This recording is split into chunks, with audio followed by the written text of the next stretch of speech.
Good evening and welcome to the Coach's Cage show. Look forward at week 4 of the high school football season. Little look back and recap of week 3. It was an interesting week here of our local squads. Bill K, Bob Kurtz joining you. Little short staff today. Our excellent technician, Scotty Miller, is back on the injured list for a while here. Had some medical things to attend to, so we wish Scotty the very best, and we need him badly. We're figuring that out as we go along here, trying to cover up the holes here. But Bob Kurtz, you won't hear. We found a way to shut him up, Jake. Don't take away his microphone. And he's going to run the board and do all the camera work, everything else, and hopefully diligently, because I don't know what I'm doing in that stuff. Week 3, some crazy up and down scores. West Central 44, Tri-County nothing. We'll get to that one right away. Traders Point 35, South Newton 12. Winnemac 33, North White 7. North Newton's game did not come off. That was canceled due to it was a numbers game. We'll get some more information on that. But North Newton had a cancellation against Judson.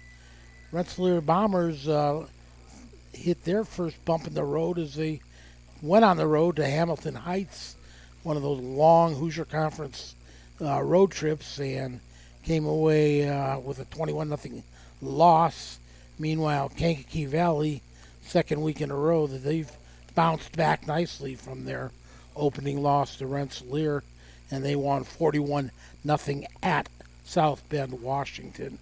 Getting us kicked off in the leadoff man position, Coach Jake West of the Tri-County Cavaliers. Coach, it seemed like there were so many unknowns going into that game against West Central, and on the Tri-County side, it kind of turned like a lot of things that were tough right off the bat. Yeah, and like I've told the kids time and time again, it's no secret we're young. Like there's no secret to it. We look at our roster, we've got I think 32 kids, and I think 14 of them are sophomores. And then we have another. I need to be a little closer. Okay. Anyways, so we got I think 14 of our 32 kids are sophomores, and I think another 8 are freshmen. So that's 22 out of 32 are in the bottom two grades. But the thing we have to understand, and for some kids, we still have to get it through our heads. No one feels bad for us. Like that's reality. No one's gonna say like, oh, I'm a senior. I've been starting for 3 years, and I've got a freshman or a sophomore making his third start at offensive line. They're not gonna take it easy on you. And I think it's a shock a little bit, because you're used to going up against Johnny, who's the same size as you, and everything every day in practice, and all of a sudden, you go up against Jimmy, and he's a little bit bigger, a little bit taller, and his voice is a little bit deeper, and it's not the same thing, but it's learning to compete and exist in those moments and not make the game more than it is. And I think for our kids right now, that's kind of where we're at. Is it's not a game to them. It's more than that, and that psychs themselves out a little bit.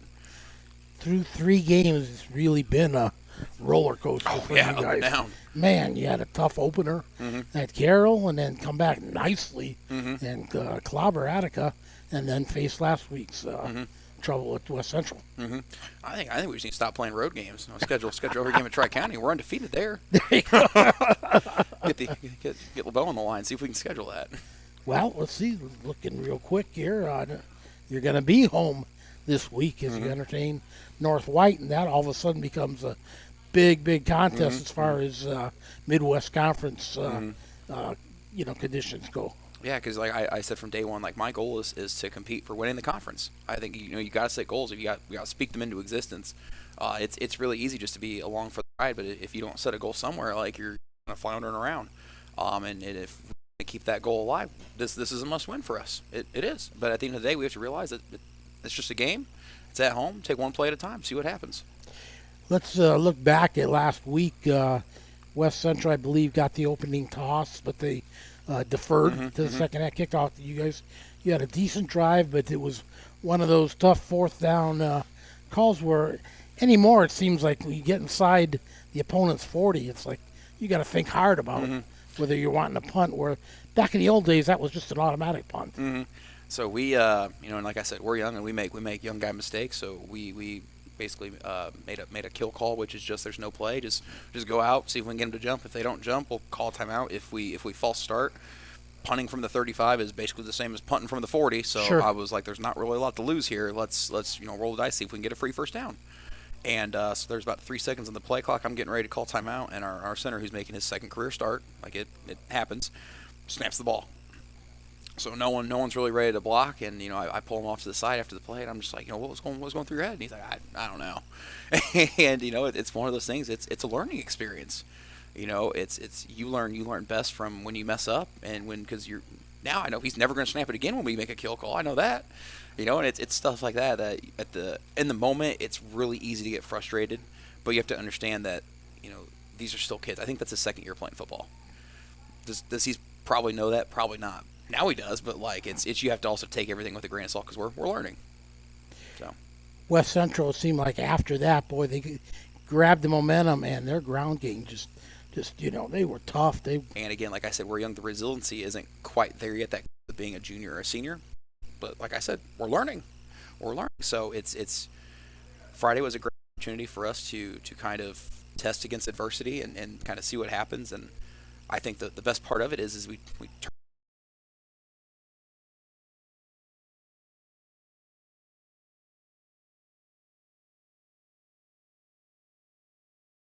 He was the world. He did good things that drive. Again, with the clock running, we get one drive and over. So, what do you think? And our team is I think incredibly talented. I might be a little biased, but I think they're incredibly talented. Sure. We're just sophomores. We're freshmen, and so we're going to take lumps on our way up, but it's like it doesn't benefit anyone for making that game take longer than it has to, because like we had 3 kids go down with minor injuries in the first half alone. So what benefit is it to make the game last longer, and that number turns into 4, 5, 6? Because a lot of our rosters, we're struggling for numbers. Like luckily we're not, like thankfully, but it's like some people are. So what is it? What is the benefit of making it take longer? So is the way it's construed now, is it doing what it was intended to do? Yeah, I think so. Because you more or less see, because even like we saw in the Attica game, we get up big. The second half, there's a little bit of things you want to see as you go to finish out the game, but it's like we were up that game, I think like 40. No, was it 40? Something, it was like 40-6, 41-6, something like that. You already knew who was going to win. Mm-hmm. Like what benefit is it for making the game long? So same thing. We go into halftime versus West Central. It's 36-0. I don't see. Was it Doug Flutie? Was it Doug Flutie in the playoffs? Is that who it was? I'm not quite that old, so I'm guessing a little bit. But I don't see Doug Flutie walking around our sideline. So I don't think we're coming back from being down 36. I mean, I fight hard, but I think it's doing what it's supposed to do. So, okay, what are you looking forward to? North White, give us a little preview of that contest. What do you think you can do better? How can you get a better start? Well, I think we might just start off on defense. Put the pressure on them. Go ahead, you got to start. No, I in all honesty, our kids just have to believe in themselves, because they've been the punching bag for so long, and we tell them all the time, and they're slowly but surely starting to come around. So when we started, there was 2 or 3 who really believed. That number's up to like 6 or 7, and it's growing by the day. But it's like right now is the rest of them buy into just embracing your job. You might be the backup right tackle, and that's really not a great job, because you're playing JV, you're going against the ones, you're doing this, you're getting asked to do whatever it is, and it's not really a fun job, but it's an important job. So whatever it is, like we have some receivers who rotate in, and just embracing, if I'm in this play and I have to block, or if I have to run an out route, or I have to run a post, whatever I'm going to run the best post I can run this rep. Even though I know I'm probably not getting the ball, I still have to do my job to the best ability. Just getting them to buy into that mentality, the rest of them buy into that mentality and just embracing it. So I think if we do that, I think we'll get off to the right foot, no matter if we're on offense, defense, special teams. Maybe we just house the first play. I don't know. That'd be nice. You know what? I meant to ask coaches. I wanted to. What about special teams? How are we always talk about offense, defense. How are your special teams playing so far this year? Special teams, and like I said, we talk about football IQ a lot. I talk to the kids about it. They don't pay a whole lot of attention to special teams on TV. And there's there's a lot of little things that happen where you're just like, did you know what to do there? And they're like, nope. So I told the kids as we're on punt return, as we see that ball goes away, and we make a poison call, which just means get away from it. We make a poison call. There's quite literally nothing bad that can happen if all 11 of you run off the field. Like nothing. They're like, what? I'm like, well, they can't move the ball. Right. Like, can it roll? Sure, it can roll, and they can down it at the 1 if they so choose. Like, whatever. I was like, but it's not a turnover. I was like, as soon as that ball is kicked, if all 11 of you run off the field and come over and stand by me, nothing bad happens. They're like, what? That can't be right. I'm like, no, that's right. So it's a lack of experience there, and it's a lack of, I think most people overlook special teams, and so as we get used to that, and I think it helps. It's so. Okay, let's look towards Friday. Give me just a brief scouting report on North White. So North White, I don't know their defensive coordinator's name. I know he used to coach. I think it's like Jim Davis or something. I'm not great with names, but I know that he really likes pressure and he really likes man coverage. Like those are his things. So they're going to put more dudes in the box than you can block, and they're going to say beat us. And I respect it. I mean, it's definitely it's definitely an approach that can work in the small school level, because some of these teams they're struggling for talented skill guys, and if they don't have the guys that can get open and the guy they can get it to them, like try to block 8 with 6. Try to see if it works. Sure. And it's hard to do. So they bring pressure, they get out in your face, and they dare you to beat them on offense. On defense. On offense for them, they like to run the ball. I know the Quasbar kid is really athletic. And stuff, and he throws a great ball, and it's like Kobe Bryant never saw a shot he didn't like. He's never seen a deep ball he doesn't like. He'll put it down there. He'll test you, and he throws a good one too. So we have to respect his arm and his talent. I think the running back's name is DeBoer. I don't pay a whole lot of attention to the other teams' names, but I think DeBoer is the running back. He runs hard. He's a tough kid. I know he's getting back. He was out for a game for a suspension, I think. So he's back now. I know he's going to be hungry to get the ball, and he'll be fresher since he didn't play in a game. So that's not great for us. Okay, you played 3 games. Mm-hmm. Has anybody personnel-wise jumped out and really surprised you and say, hey, this guy's really a plus that I didn't expect that? One guy that has stepped out, and I was telling him today, is how proud of him I was, is one of our sophomore offensive linemen, Ephraim Bowles. He's completely bought into what we're trying to do. He's probably our best offensive lineman right now. He picks up things. He tries things. He's not afraid to fail. I told him the other day, I'm like, you're our best combo block guy, because you double team like no other. I was like, I don't know if that's just you jumping on the pile or what, but you double team like no other. And I've been really impressed with his development. Colby Hathaway, who plays left tackle, kind of the same thing. He picks things up so fast. I can explain it to him once, and he just kind of gets it. So that football IQ might not be there for them, but you kind of say something once, and then they get it. And so they've come a long way, and I'm very proud of those two. On the left side, on defense, I think Eric Minnick and Tyson Jordan playing D-end. Eric, this is his first year playing football in high school. He's a track guy, and we asked him to play D-line because he's fast and athletic. And I thought he's done a good job buying in. Tyson does a great job trying to set the edge and doing his job there. Jonathan Pearson on defense, he's flying around. But again, he's another young guy. Sometimes for those young guys, the wheels start turning and the play slows down. But when they just shut the brain, I tell them, like, you're a teenage boy, shut your brain off. Like, it's not doing you any good in there anyways. shut it off. But when they do that, they fly around, they make plays. Like that's exactly what happened at Attica. They stop thinking, they just played, and it's a wonder. But then we see a team that's a little bigger than us. We start thinking, okay, I got to have an approach here. I got just play. Just you know what to do. Go play. So, yeah. All right, Jake. Listen, keep that up and down at least going this week. Make sure you get that. Only home games from here. Only home games. Jake West of the Tri-County Cavaliers. We'll be back with more. You're listening to 3KG.com. High-quality, personalized dental service is what they do at Hillcrest Dental. For over 40 years, generations have relied on Hillcrest Dental for beautiful, healthy smiles. Dr. John Ayler and Dr. Jack Drone look forward to seeing you for your next dental visit. For information or to set your appointment, call 219-866-7117. That's 219-866-7117. Or visit hillcrestdental.net. Hillcrest Dental is a proud sponsor of all high school athletics. Need meet you at Arnie's, Rensselaer's go-to pizza and so much more. Pizza, sandwiches, burgers are here. Don't forget about dessert. Wings, cheese sticks, garlic bread too. Arnie's pizza menu has something for everyone.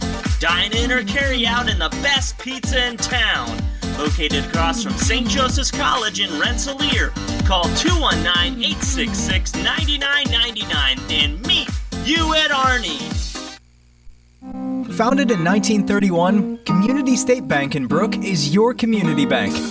We specialize in relationship banking while offering the technology required to meet your modern banking needs. Community State Bank is the area leader in new construction loans and home mortgages. Our lenders know small business and have products to meet your farm and business needs. We're available to get to know you and your needs today at 224 West Main in Brook or by calling 219-275-2441.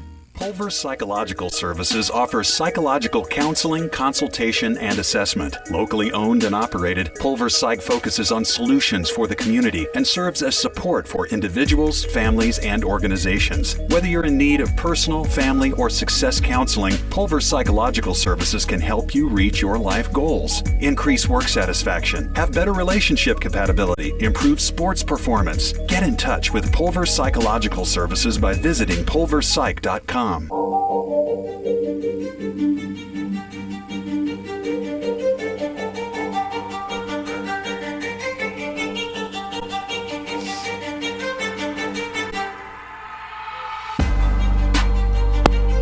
Welcome back to Arnie's Pizza. Home of some of the best pizza in Jasper County, that's for sure. And we want to thank Beth, all the fine folks here at Arnie's for being so loyal to us, bringing us in here every week, helping us host all the area coaches. I want to thank them, too, for their wonderful participation. Sometimes when you get a group of 6-8 guys with all holding jobs like that, man, it's tough to get everybody to be able to commit and show up every week. And these guys do, and we have a blast doing it. Come on out and join us sometimes. It's a lot of fun when we get some people in here and you can talk to the coaches and hear some of the banter going back and forth.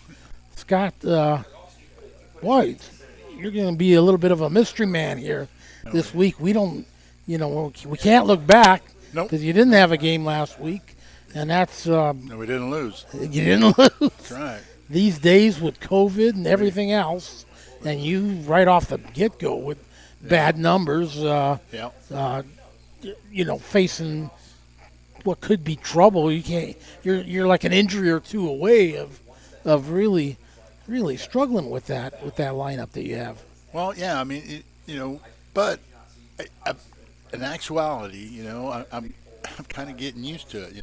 We're working our way through practices, figuring out how best to do different things, and me and the assistant coaches, we talk a little bit about each night about how can we do something a little bit better, how can we make them, because you can't do it the traditional ways. I don't have a scout team to go against them. We can't line them up and do that because I don't have enough guys to do that.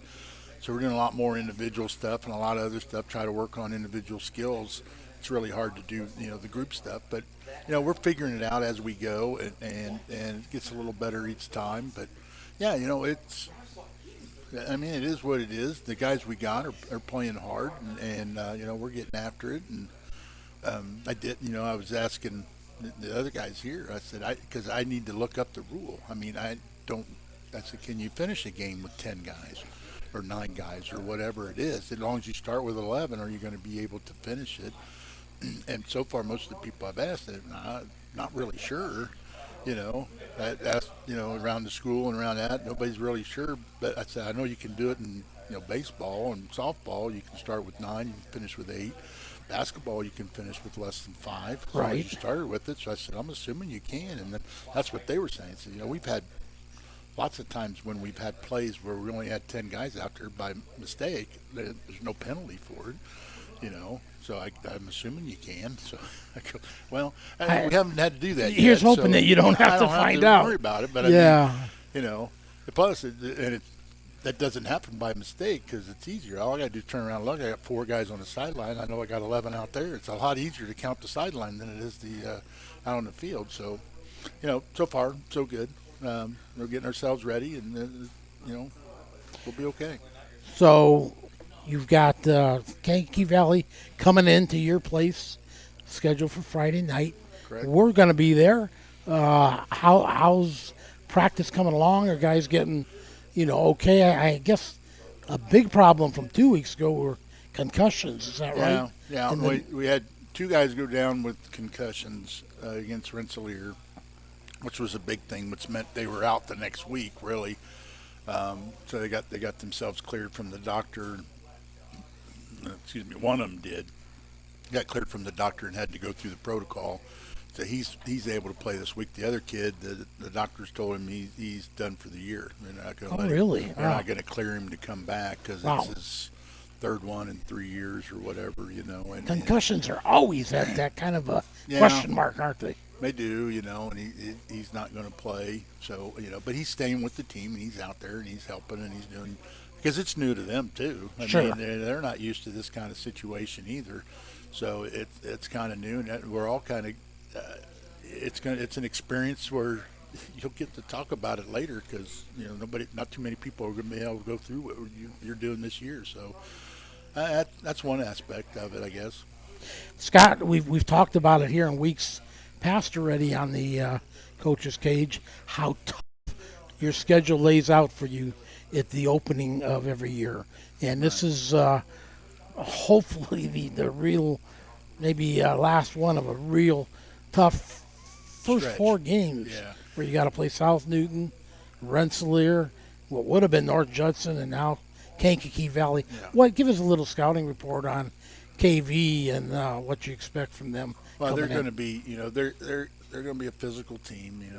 They're going to play Coach Kennedy style, and they're going to be physical, and they're going to run the ball.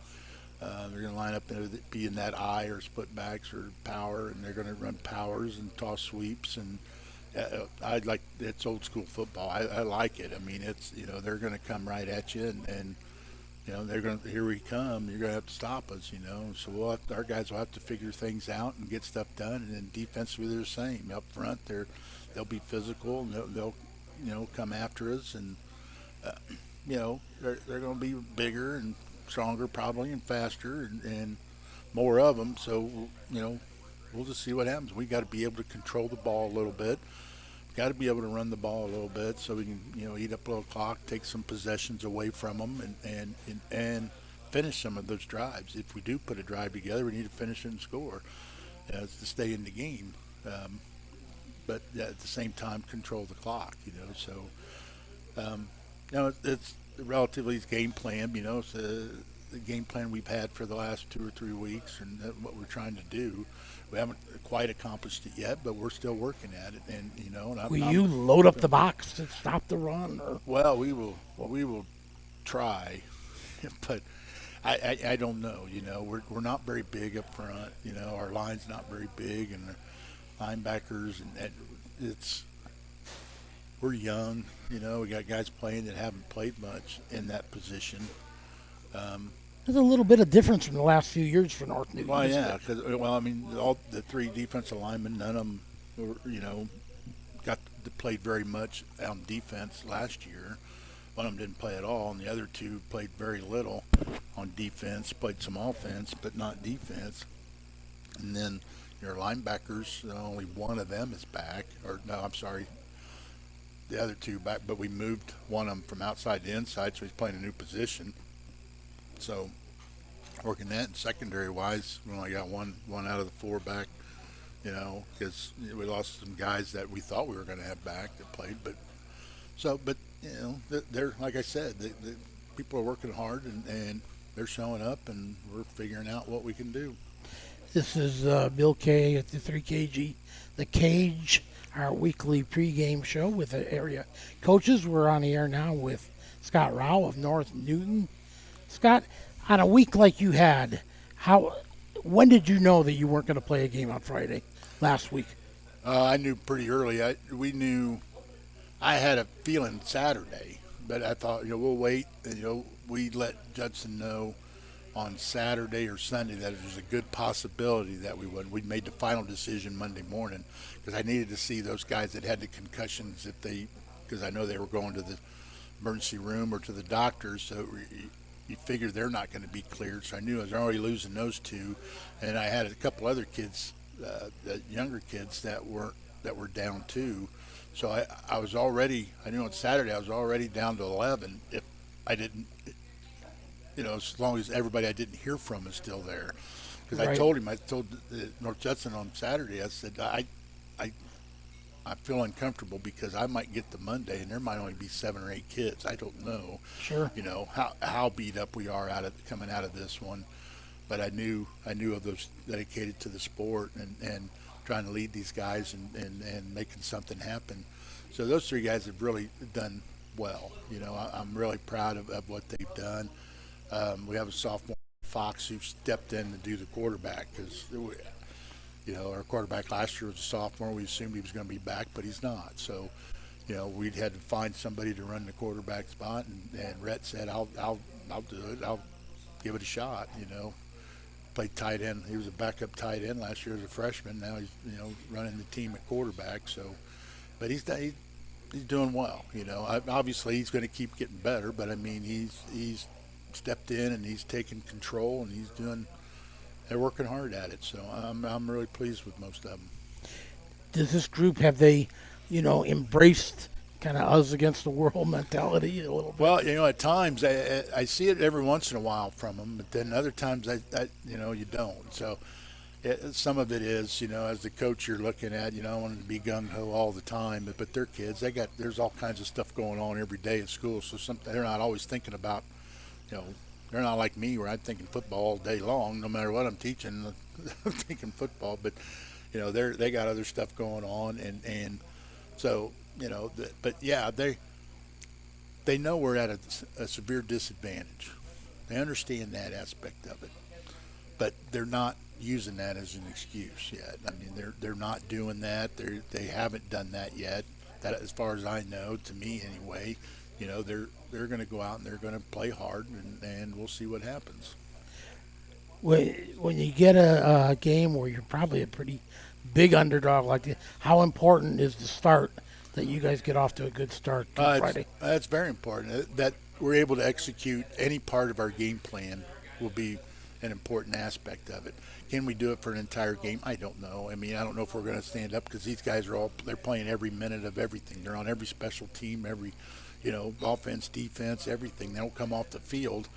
And like I said, I end up calling timeouts, not to save time on a clock, but just to give my guys a break. I got to try to span them out into 3 each half so that they at least get some water break, or if one doesn't come naturally or somebody else doesn't call it.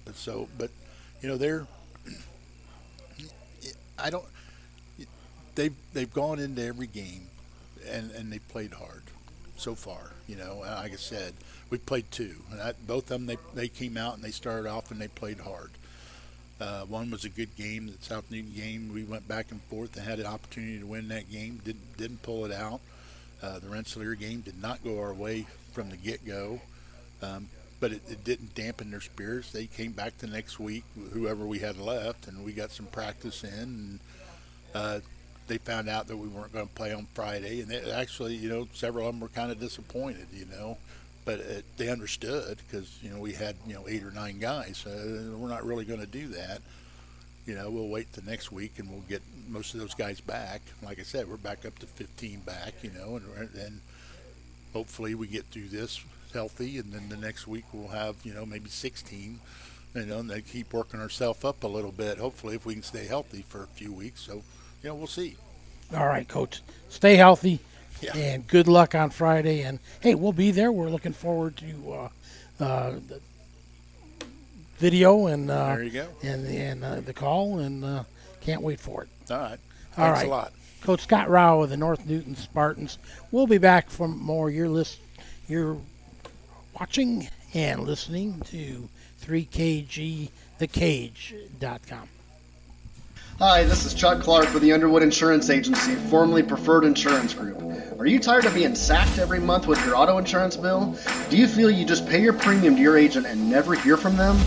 We at the Underwood Insurance Agency work with over 10 insurance carriers to get you our best rate and coverage we can, and we pride ourselves on serving our customers like they are our family. We are conveniently located in Remington and Lafayette. We can be reached at underwoodagency.com.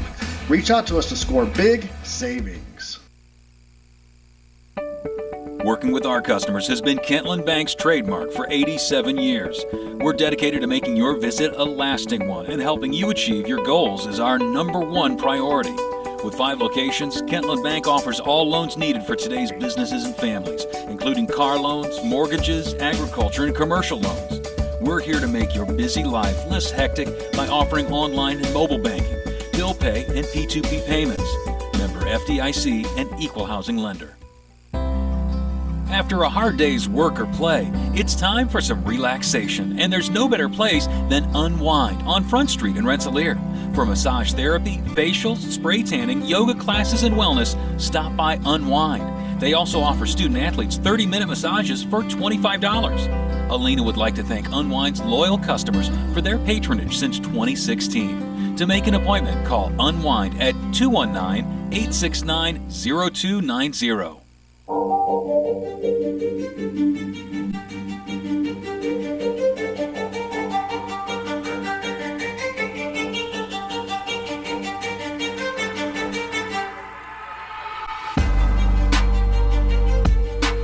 Welcome back to 3KG thecage.com, and you're listening and watching the Coach's Cage. Halftime to make it 7-0 at the half, and then they scored to come out to start the second half to go up 14-0.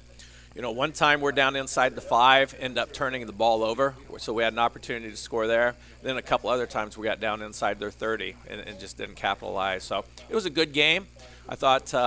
Did you move the ball early on them, or was that those drives all late? No, the first, we took the ball opening kickoff and moved the ball right down the field. Got all the way down to the 4-yard line. Oh, okay. Yeah, and on, we went to throw a pass play and just missed on one. We had an open receiver. And then another time on 4th down, 4th and goal from the 4, we do a double handoff. And if we execute the handoff, we're going to score. We're going to walk in because it was blocked perfectly. But unfortunately, we bobbled and fumbled it and didn't score. But, kids played hard. Like I said, we were right in the ball game against a very good ball club on the road. It was a hostile environment. Over a 2-hour bus trip on Labor Day weekend to go down there and play them. You know, great atmosphere. I mean, the place was packed. It was their first home game, but first game on their new field turf. And, it was a great experience other than the outcome. They sound like a school as far as comparing them to somebody up our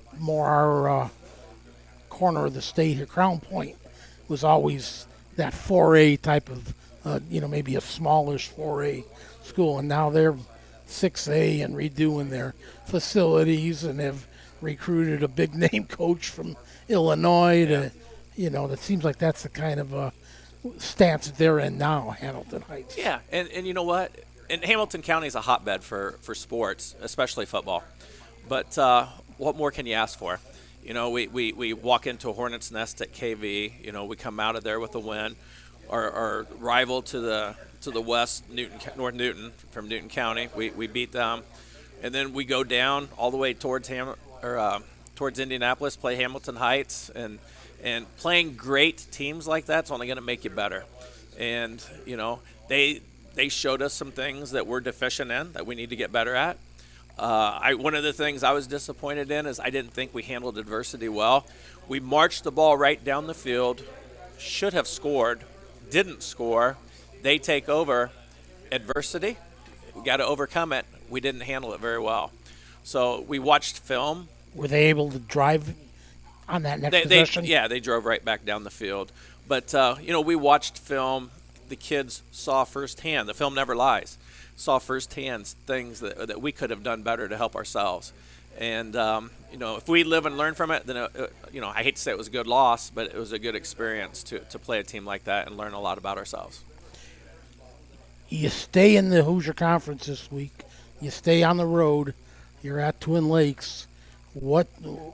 I'm not sure what did Twin Lakes do last week. They lost to Tipton. Tipton's a traditional top 10 powerhouse in 2A. So it was 34-21. Twin Lakes, when you look at them, they've got nice size, they've got nice speed, athleticism. They're very competitive. Offensively, their quarterback does a nice job of throwing the football. He threw for over 20, I think threw 21 times maybe last week. That's a bunch. Yeah, might have been more than that, to be honest with you. But they've got a bowling ball type running back that, when I say bowling ball, I say that respectfully. He's a big, huge, strong kid. He rumbles for 5, 6, 7 yards a pop, so we're going to have to keep him contained, control their passing game. And then defensively, they like to line up and just come downhill at you. So, we'll have our hands full. And then on top of that, it's their homecoming. So it'll be another hostile environment, but, it's something our kids should cherish, thrive on. And, back when we were in the Northwest Hoosier Conference years ago, we'd go up to Lake Station or River Forest, and there wouldn't be 50 people in the stands. So, these are great environment games, fun for kids and coaches to play in and coach in. So we look forward to a great challenge come Friday night. It seems like just from the, looking at the peripherals and whatnot, if there was ever a crossroads game on your schedule in week 4, this could be it, man. This is an important game for you guys, conference-wise, just for the psyche of your team, whether their bounce-back ability, just make that one Hamilton Heights kind of a bump as opposed to going downhill. Yeah, and I tend to agree with you on that.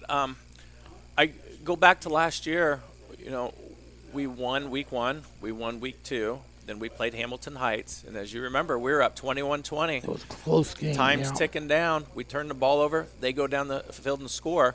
And I felt, looking back, not at the time, but looking back, as we look at that season in retrospect, we kind of spiraled after that game. We never were ourselves again. So, yeah, we have to create our own breaks. We have to make things happen, and we need to turn this thing around and get a big win on the road Friday. I don't care if it's by 1 point or 30 points or whatever. We got to find a way to scratch out a win. Well, let's talk early on here, midweek. What are some of the keys to getting that win at Twin Lakes? Yeah, well, we got to match their intensity because they're going to be fired up. Anytime they play the Bombers, they're always ready to go. And likewise, I mean, we're going to be fired up for them. Does homecoming help, or is that? I mean, do you like playing homecoming games? For a Bomber homecoming, or do you think that takes away too many other distractions for the kids? When I first started, I thought it was distractions, but then I think I wised up and I embraced it. It's the Joe Madden thought, embrace it. It's not going anywhere, so embrace it, and we embrace it.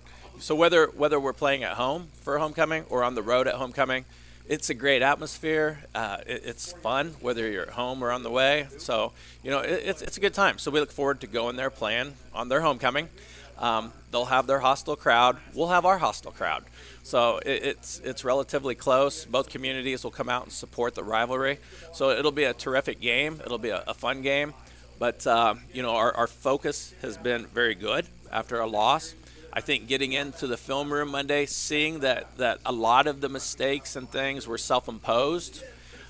Again, Hamilton Heights has a tremendous team, but there were some things that we could have done better to help ourselves. And if we can get those things corrected, which we've worked on all this week, hopefully we'll see a better team by playing that game last Friday and hopefully get a big road win against Twin Lakes. What were some of the things you did well defensively against Hamilton Heights? It was in spurts. I mean, we'd make a nice first down, second down defensive play, put them in a 3rd and long, and then they'd go hit a slant pass for 30 yards. So, we weren't consistent in any phase of the game. One of the things we told the kids, we could hang our hat on one thing Friday night, and that was our punting. Our punting and our coverage was very good, and it got us out of some bad situations. But that's football. I mean, you got to have solid special teams. So our punting was very good. Our kickoffs were good. But in terms of consistent defensive play or offensive play, we struggled there. We were a step slow all night. We There were times we weren't set defensively, and they were more up tempo, so we were a little sluggish. Was that from the bus ride? I don't know. Regardless, we got to adjust and adapt and get that fixed. Offensively, we weren't hitting the hole as quick as we need to. We weren't communicating well at the line of scrimmage. So again, it was week 3, and you're going to expect some of that, but not as much as we had last week. So we've worked hard on it, and I think our kids have responded well, and we'll find out how well they respond come Friday night. It's probably too early to tell, but is the conference kind of laying out the way you thought it would over the off season, as far as who's on top and who's in the middle and who's bringing up the rear? I think it's still a filling out process. Yeah, we're still finding out about each other. I think the one given is West Lafayette will always be good. They're well coached, terrific athletes. Second in the state, right? They are second in the state, and then you've got Bishop Chittard, who's number 1, that plays Cathedral this week, who many think is the best team in the state. So there's a good chance Chittard will get beat, where West Lafayette will move up to number 1. But and if that happens, that's awesome, because there's always next week when we play West Lafayette, and it'd be cool to play them number 1. But we gotta get this one this week. When I look at the conference, it looks like a lot of good teams. Benton Central, last I knew they were 2-0 or 3-0. Tipton's always strong. Northwestern started off with a nice win to start the season. So I don't think there's a weak team in the Hoosier Conference at all. What's going on with Benton Central? That's a revival there of sorts. Boy, they were down on the bottom for the longest time. But when David Black was there, they were very good. And then they struggled a little bit. But the coach that's there now, you could see it last year. Those kids played hard for him. They were well coached, and you could see he had things turning around. And now it's paying off with wins. We talked about looking at the conference. Do you look, especially a year where you've changed classifications now, you moved back to 3A, do you look at your sectional opponents at all? Do you kind of say, oh, they're doing this or they're doing that? Or I would be lying to you if I told you we don't. I mean, that's just human nature. Yeah, we peek and see what they're doing. All our focus is obvious on our next opponent, but yeah, we do and just peek and see what's going on. Is anybody 3-0 in that group right now? West Lafayette and Hanover Central. Oh. Calumet, River Forest. I mean, it's a tough sectional. There's a bunch then. Yeah, but I think every sectional's tough. So, that Hanover had a big win, didn't they? Didn't they pound Culver Military? Maybe, was it? They've been pounding everybody. Yeah, but it comes down to head-to-head. So, once we get to that point, we'll see who's playing the best football. Who gets hot? Chris Giesman told me years ago, we went up to play Bremen, and he was doing the game for radio, and one of the things he took me aside and said, "Here's the deal, Coach." And at the time we were like 13-0, and Bremen was like 9-4. He said, "Here's the deal. Bremen's hot," and he said, "You really got to be wary of a hot team," and that's the game win in overtime. Yeah. So who can get hot? Who can stay healthy? And who gets confidence built up, get the snowball rolling, and anybody can win on any given night. So, but again, all our focus is on Twin Lakes, and we know we have a tough game come Friday. I'd like to spin the dial and maybe pick one group or so. How is your defensive secondary? How are they performing for you so far this year through 3 games? I actually think they're doing pretty good. We could see them growing. Last year we played them as underclassmen, and then you could see them growing in the summer, in June and July, against some of the teams that we played against in the summer. They're making plays. Hanover hit a couple passes on us, but I don't think it was so much that it was bad defense or kids out of place. I credit their quarterback and receiver for making some pretty darn good plays. So, again, by seeing that type of competition and those type of athletes, it's only going to make us better. Let's do the same thing on offense. How about your running backs? You guys have been known to always have a great stable of backs on any given year. You've always had more than one that you can count on. And through your first couple games there, I know when we did you against North Newton, you had the one back was out. But it looked like you had 3 good backs already. Yeah. And how are they lined up? Was he back last week? And we love our backs. Our fullback's a sophomore, okay? Brock Robinson. Robinson, yeah. yes. So his job's to block. He's doing a great job. Diego Hernandez-Reyes. He's the one that was out against. He was out with them. Our coaches are growing with them, trying to all of us mesh together to be one cohesive unit. So we're all learning about ourselves. We learned a lot in June and July, but you learn a whole lot more in competition on Friday nights under the lights. So we feel like that we're doing some things to utilize talents and adjusting and adapting to some different things. And again, I think each week you're going to see us getting better and better. And like I said, we really like our running backs. We have a lot of talent there. And we've got some kids that don't necessarily start that can come in off the sideline and just keep it going. I mean, we've got a nice group of backs. Is Twin Lakes still, are they a rivalry contest? They're a huge rivalry. Absolutely. I think in all of our sports.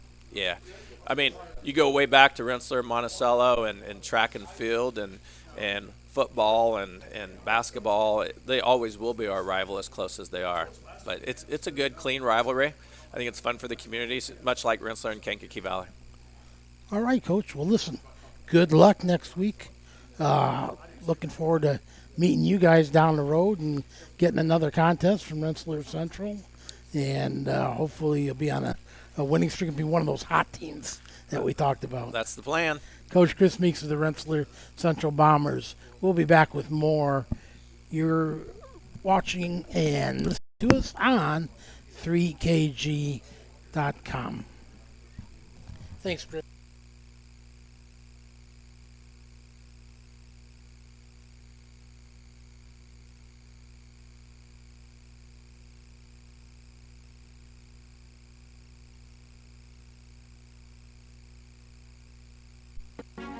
In sports, preparation is vital in becoming the best you can be. Dedication is a will of achievements for a winning desire. Corbett Farms encourages everyone to do their best by having a winning spirit, attitude, and achievement. Your positivity will make a difference. Corbett Farms is proud to sponsor high school sports. Founded in 1931, Community State Bank in Brook is your community bank. We specialize in relationship banking while offering the technology required to meet your modern banking needs. Community State Bank is the area leader in new construction loans and home mortgages. Our lenders know small business and have products to meet your farm and business needs. We're available to get to know you and your needs today at 224 West Main in Brook or by calling 219-275-2441. Meet you at Arnie's, Rensselaer's go-to pizza and so much more. Pizza, sandwiches, burgers are here. Don't forget about dessert. Wings, cheese sticks, garlic bread. Arnie's pizza menu has something for everyone. Dine in or carry out in the best pizza in town. Located across from St. Joseph's College in Rensselaer. Call 219-866-9999 and meet you at Arnie's. Reinforcements Designs is a full-service graphic design, screen printing, and sign shop. They offer logo designs, screen printing, banners, signs, vehicle lettering and graphics, airbrushing, vinyl letterings, digital printed graphics, freehand engraving, and more. 37 years of design and graphics, Reem Bontrager will help you come up with a customized project of your ideal or plan. Just ask. Give Reinforcements Design a call at 219-866-8626 for your next graphic design project.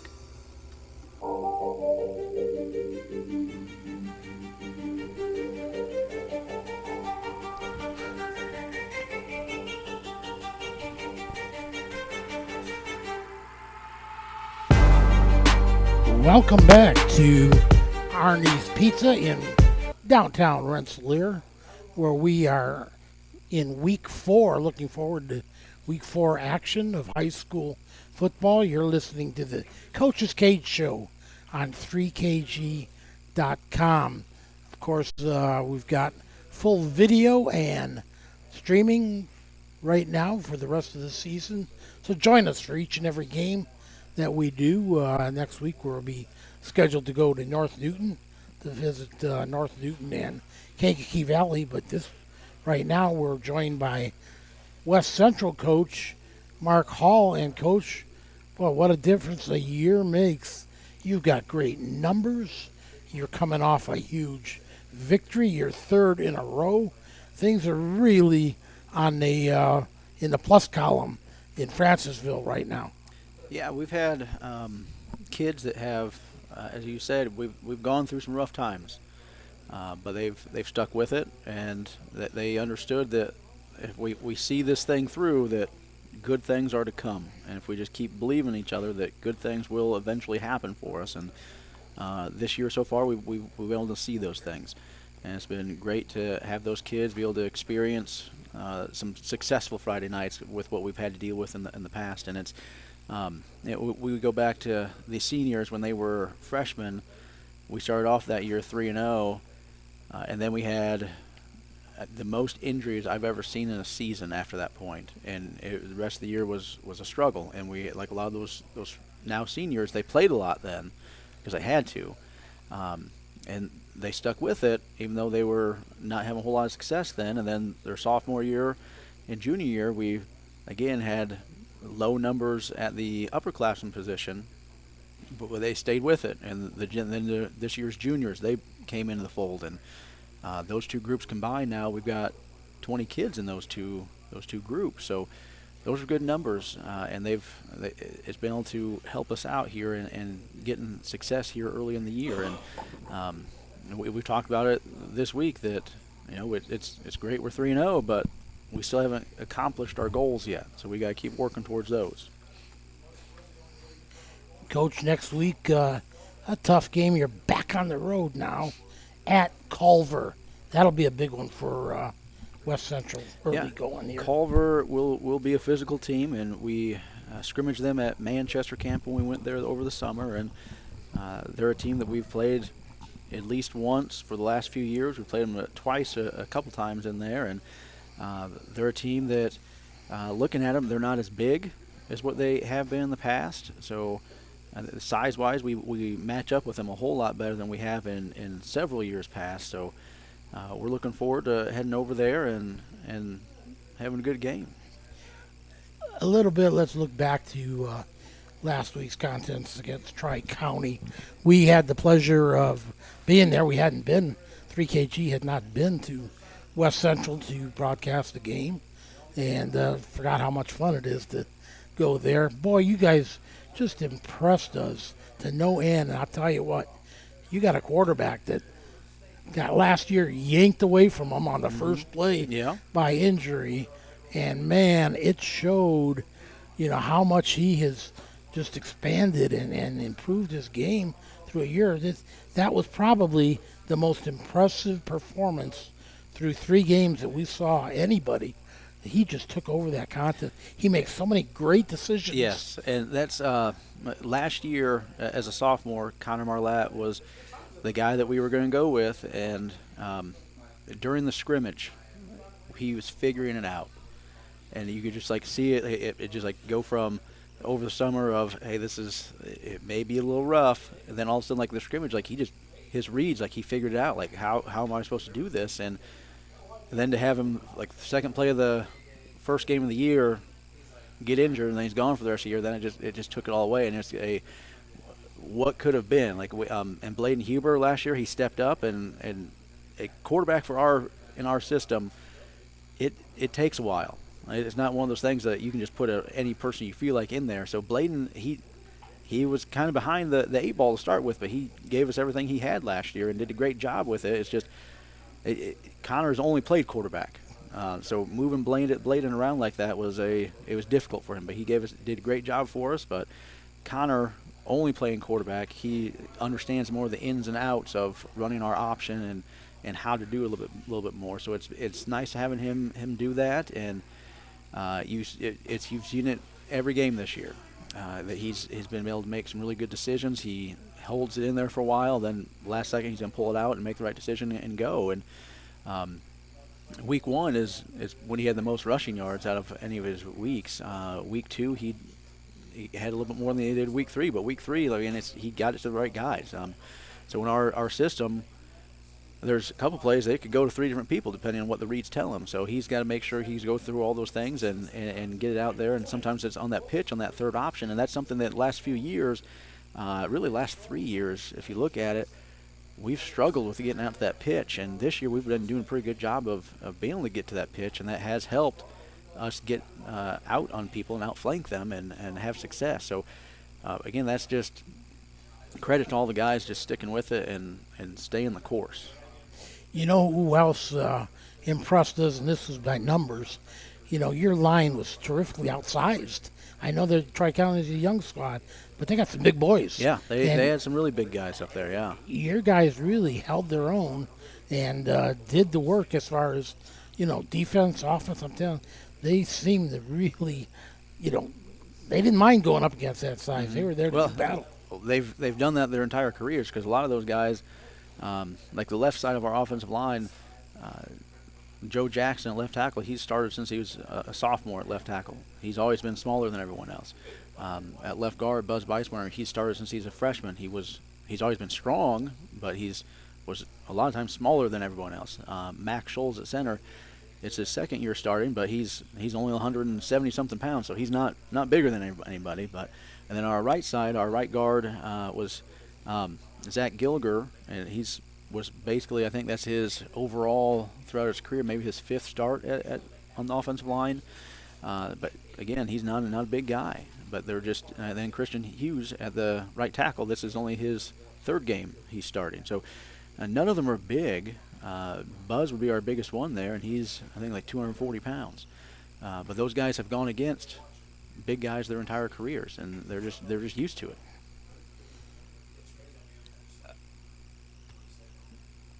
Another I wanted to talk about, skip my mind here, but your backfield. You had a lot of guys running the ball, a lot of guys with success. I thought Aiden White, boy, he showed some speed. Yeah. He showed some great vision when he got the ball, where to cut, where to hold up, and wait for the defense to kind of carry through and past him and start again. It just you got a great view from the press box up there, and it was neat to watch your offense and what those guys could do when they got a little bit of space. Yeah, and you just see them. Like Aiden White, he's been a 2-year starter at wing for us, and last year jet was really the main play that we would get him on, and some of our option stuff was more difficult sometimes to get him on. Whereas this year we've been able to get him on some of those more options on the inside. We ran a midline play with him. I think he took it like 60 yards for a touchdown on one of those midline plays where he was the second option on it, and Connor made the right read, gave it to him, and off he went. So those are the really nice things to see. We ran a counter play last week against Tri-County that we've had in our playbook, and it's always looked really good in practice. But then we run it a few times in a game, and then it looks not good, and then I get a little nervous about calling it again, and until I can look at film and see what went wrong. And we ran it week 1 against Caston, and it did not look good. So I was like, we're not calling that again. Then we ran in practice the last 2 weeks. It's looked good. So I'm like, all right, we're going to go with it. And we were able to hit some counter plays that went really well. Aiden had quite a few yards on them. Spencer Lehman scored a 44-yard touchdown off of one. Zion Rodriguez, I think, hit a 10-yard one on one of those. So and as you mentioned, there's a lot of guys we have back there that we feel comfortable with giving them the ball and letting them see what they can do. So that is nice to have. Then defensive line-wise, we're kind of the same way as we feel with our offensive backfield. On the defensive line, there's a lot of different guys we feel like we can rotate in there, and we're hoping we can get back to full strength up there because we are missing one right now, but we're hoping we can get full strength on that and have a complete 8-man rotation up there. But yeah, offensive backfield's same exact way. There's 6 guys we feel like we can rotate back there, so we try to do that. With playing 1A football, there's a lot of people that play 2 people or same guy like 6-0 at the halftime. Was that the best half of play that you've had this season? It was probably up there. Overall, like complete offensively, defensive, probably. Last week against Lake Station, the week before against Lake Station, offensively we were very efficient. Defensively, we had given up a scoring drive, so it wasn't as good as the Tri-County game. But offensively, and I guess offensively we were probably just as efficient. But the overall, I guess, theme that all of us coaches came away with was not positive, because we had a lot of penalties. And oh boy, you knew I was going to get to that. You reminded me of it. Now, 12 of them for 126 will stick with you. So those are things that going forward, I'm surprised. I would have guessed more. Yeah, well, yeah, I'm sure that there's probably a couple that were turned down. Probably still some flying right now. I was going to bring a yellow flag just to throw it when those were they were quite often being thrown, and it was. Now I'll take you off the hook, but I'll say it. I think there were a lot of inconsistencies with that group that was out there officiating. They looked like 5 guys that had maybe didn't even know each other's names coming in. Now they were they've been a crew for a while, so I was a little surprised about some of the stuff, but and reffing's it's hard. I get it, but as you mentioned, consistency. As long as we're being consistent, fine. But it didn't seem like sometimes it was being consistent. I saw some things out of that crew, though. It seemed like the side judge on your side, he was just preoccupied with giving you guys a sideline warning. And, I mean, it was almost to the point of ridiculousness. He was calling you guys. When he'd blow the whistle, it was so late. It was, come on. It was like the ball carrier's coming off already after a long gain, or let the kids go congratulate them, or, don't be making calls then. Yeah. At one point, he walked out to about where the numbers were, and it seemed to be he was lecturing your squad, and it was like, whoa, boy, these guys are, they were just focusing on, some of the things that take away from the game a little bit. Yeah, and I mean, part of it, like we've got to do a better job of just not saying things, and we address that with the team of don't say a word about anything unless it's cheering on our team, because there are some times when you get in situations like that it seems like you can't do anything right. So we've addressed that. We've talked about it with the team, and just like those are things like we going forward we just can't keep having 12 penalties, 126 yards worth of penalties, because that's going to hurt us. So hopefully, we're going forward, we can get that cleared up. What did they tell you? Did the members of the crew? Were they saying, especially those sideline warnings? Were people saying things to them, or? One of them there was, but like the first one, like I've watched it on film, and they said that somebody was in the restricted area. I didn't really see it, but so that's, I guess, a judgment call. There's the one where our kid gets the interception and comes off the field. That one, again, the play's over, which I was very surprised with, but it didn't really give an explanation on any of those. There was one where somebody on our sideline said something. They didn't know which kid it was about throwing a flag. But, again, that's when we had the conversation with the kids of don't say anything to officials. If you're upset, just keep it to yourself. So those were some learning experiences we could have with them. But, I mean, as they have always said in football, you could throw a holding every play. Right. It's a matter of, I guess, discerning when, and was it preventing them completely from doing it, or stopping a play, or being a part of the play? I guess that's when you got to get into should it be thrown or not. Sure. All right, let's look ahead a little bit. 3 weeks, you guys are really running high now, but you on the road at Pulver. What do you expect? What are some of the keys to turn that into a 4-game winning streak? Culver, they're right now sitting at 1-2. They've played some physical teams. They've played North Judson. They played Knox already. They played South Central. They beat South Central, and that game was tied 16-16 with 5 minutes to go. And then they scored 16 points in the last 5 minutes there to make it a 32-16 game. So that one was a tight one all the way through.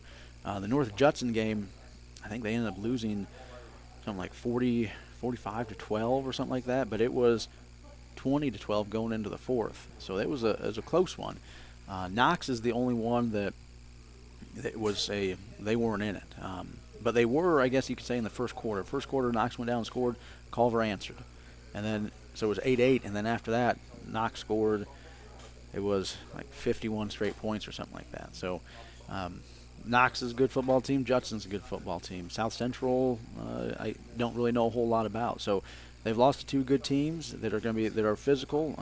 Culver, they've been physical in the past. I wouldn't expect anything less out of them, but to be physical. So we've got to go in the game ready to be for a physical game, and hopefully we can step up and play. How would you rate your passing attack so far this season? I know you haven't really needed it much. Yeah, haven't needed it, which makes it good. Because the less we have to throw, that's the better it is. If the game dictates, if a game dictates it, like we've got the ability to throw. Connor can throw the ball. We've got wings that can go get it. We've got receivers that can go get it. So if we need to, we can. But so far, it's been nice that we haven't had to. Well, I understand that because you run the ball so doggone good that I wouldn't want to pass it either. Yeah. So again, it's one of those things we just haven't needed to yet. We've hit some passing plays in every one of the games so far. So if we need to, it's there. But right now, it's easier and less bad can happen running it. Do you peek ahead yet? Are you giving yourself that, I don't know if it's good or not, but to look at the Midwest Conference and say, hey, we get by this Culver game, we got North Newton, another conference game, man, we can win that. Well, after we're past this week, we got 5 weeks left and 4 from our conference, so it's going to be heavy on conference here as we go forward. And like I said, we haven't accomplished any of our goals yet. So that's one of the things that we talked about that we wanted was conference. So we still got all those games in front of us. So we've got goals we've got to go out and get if we want to make sure things happen for us. So it's one of those things that, as far as focus being ready to go, there shouldn't be any issues. Is the excitement back in Francisville for West Central football? Yeah, the football team, that's one of the things that we've been on the guys quite a bit at practice, and then it's carried throughout the games, is they've been excited to play football. Like, your teammates do something good, you guys should be happy. You guys should be excited and go celebrate with them. And so that's been nice to see, and we've done that more this year than we have in several years, where we've just been excited for each other if we go make a play. Well, Mark, we just want to express again our appreciation for your folks there at West Central, your athletic director, everybody, the folks in the concession stand. They just make you feel so welcome, and it's just we had a fun time. Thank you, and want to keep that success going. It's good to have West Central back marching through and getting some W's, and it's really made our schedule complete again. Well, I'm glad we can help you out. All right. Mark Hall of the West Central Trojans will be back with more. You're listening to 3KG, the Cage. Indiana Farm Bureau Insurance Agent Joe Goodeman has been serving the Jasper County and surrounding area since 2009. Being involved in the area, Joe Goodeman has kept his interest in making sure he provides the best insurance for his clients. Whether you need life, car, home, business, farm and crops, or even renter's insurance, Agent Joe Goodeman will keep searching for the best policy for your valued investments. Call Indiana Farm Bureau Insurance Agent Joe Goodeman at 219-866-4694 or stop in at 2570 North McKinley Avenue in Rensselaer. High-quality personalized dental service is what they do at Hillcrest Dental. For over 40 years, generations have relied on Hillcrest Dental for beautiful, healthy smiles. Dr. John Ayler and Dr. Jack Drone look forward to seeing you for your next dental visit. For information or to set your appointment, call 219-866-7117. That's 219-866-7117 or visit hillcrestdental.net. Hillcrest Dental is a proud sponsor of all high school athletics. Working with our customers has been Kentland Bank's trademark for 87 years. We're dedicated to making your visit a lasting one, and helping you achieve your goals is our #1 priority. With 5 locations, Kentland Bank offers all loans needed for today's businesses and families, including car loans, mortgages, agriculture, and commercial loans. We're here to make your busy life less hectic by offering online and mobile banking, bill pay, and P2P payments. Member FDIC and equal housing lender.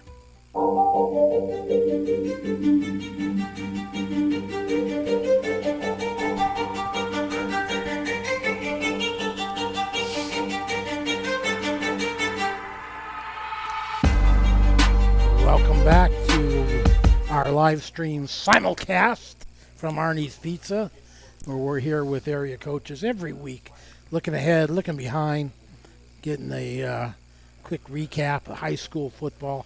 Hey, Brad Beavis joining us now from South Newton. Coach, we were kind of following your game from the press box a little bit. I know. I got to say, we watched your cast. Don't mention that we're up again, please. We're up 6-0, and I heard a nice little thing you put there, and it went downhill after that. So it did. What happened?